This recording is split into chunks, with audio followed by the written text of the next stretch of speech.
Zombie High, released October 2nd, 1987, directed by Ron Link in his only directorial piece, written by Tim Doyle, who has written Dinosaurs, as well as has short stints on Big Bang Theory. Dr. Ken created The Kids Are All Right. Aziz Hazel, whose only other credit is being a story editor on The Natural History of Parking Lots in 1990, and as well as Elizabeth Passarelli, who's also was a story editor on The Natural History of Parking Lots, as well as being the writer of the short film Dark Rooms in '88. So tells you a lot about the writing of this movie. Stars Virginia Madsen of Candyman fame, Sherilyn Fenn of Twin Peaks fame, and future director Paul Feig. So we meet our characters just literally immediately. We got the new girl, Andrea, played by Virginia Madsen, and her boyfriend Barry, the horny Emerson, Paul Feig, and bad boy Fellner, who is the son of a senator. Susie, played by Sherilyn Fenn, is one of Andrea's roommates and mentions how they and their roommate are the only females on campus. But then later, Susie mentions a 10-to-1 ratio of men to women on campus, which makes them, being the only three, no sense. A body is then wheeled into the infirmary, and they take the time to actually show the infirmary sign just so we know. At an assembly with Dean Eisner, played by K.E. Cutter, or it could be Cooter because there's one T, they show many women in the room. Like, there's so many women on this campus. So Susie's comments about them being the only ones makes even less sense now. The school motto is Carpe Diem, which is literally the most generic one you can have, and then a bunch of old dudes that stand up behind the dean and a cappella, Seize the day! And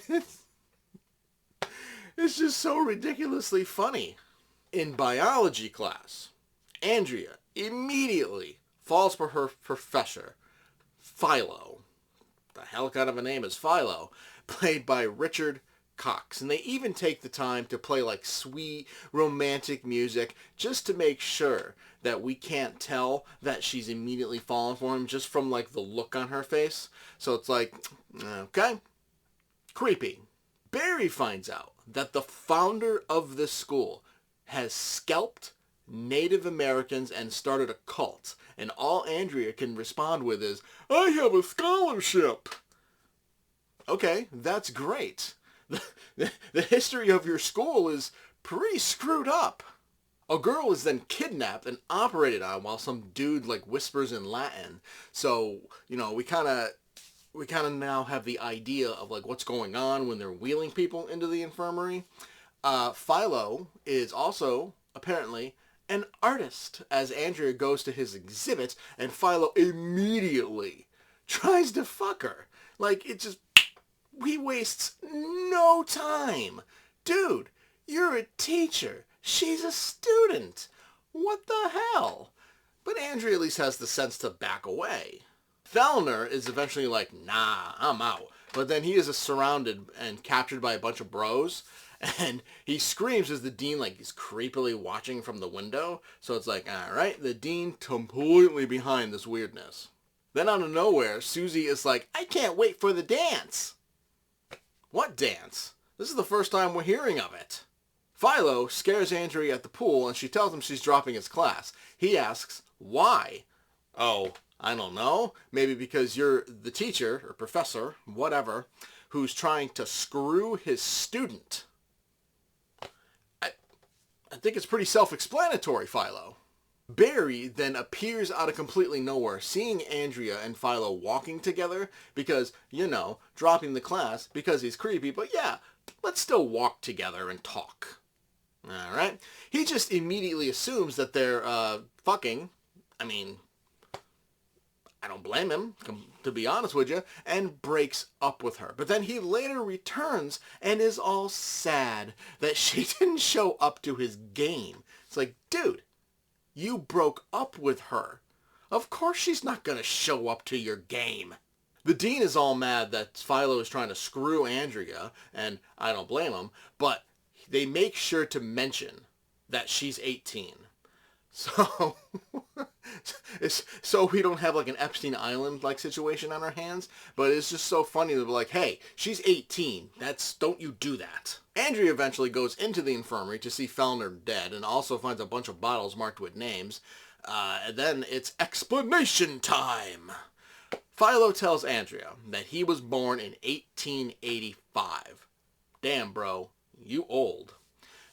Taking brain tissue from students creates some kind of serum that helps them live forever. But also while they're in the brain, they implant a crystal in their heads to control them with classical music on campus. And then Andrea yells, "Vampires!" I mean, kind of, I guess.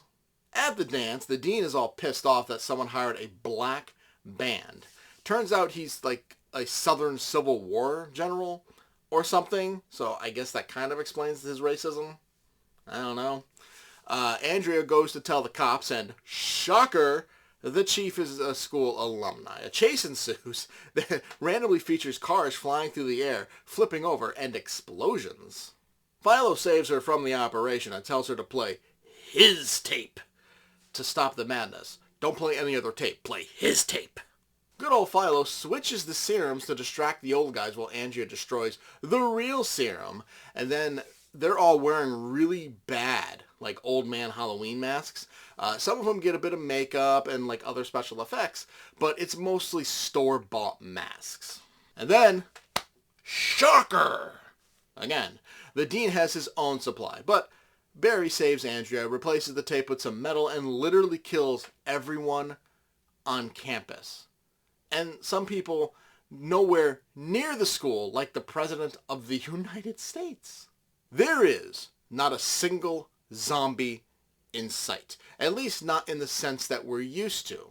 I suppose they were more like voodoo zombies, where they're being controlled to do the bidding of others. There really isn't much to this movie, though. It's boring, it's slow, and the big twist is telegraphed, so you see it coming. It's not at all surprising. Virginia Madsen does an admirable job in an early role for her. Sherilyn Fenn is alright in an early role for her, and Paul Feig overacts in only his third role ever. He tries too hard to be the center of attention, which may be the point of his character, but I don't know. It just comes off as annoying. The dean being all pissy about a black band performing at the dance is just completely glossed over. We have to assume it's because he's like a billion years old and, like, you know, racism. But, like, seeing him do something about it would have given him some much needed character development, which none of the characters really have to begin with. We just have to accept these characters are who they are, with barely any explanations of who they are as people. I don't know, the film, it just seems like a bad reimagining of the Stepford Wives. I give Zombie High an F. Thank you for watching Fatman Inc. Craptacular Horror. Leave a like if you enjoyed and a comment to discuss your thoughts. Make sure to subscribe to see more reviews of horror movies new and old. Thanks again for watching, and I'll see you next time.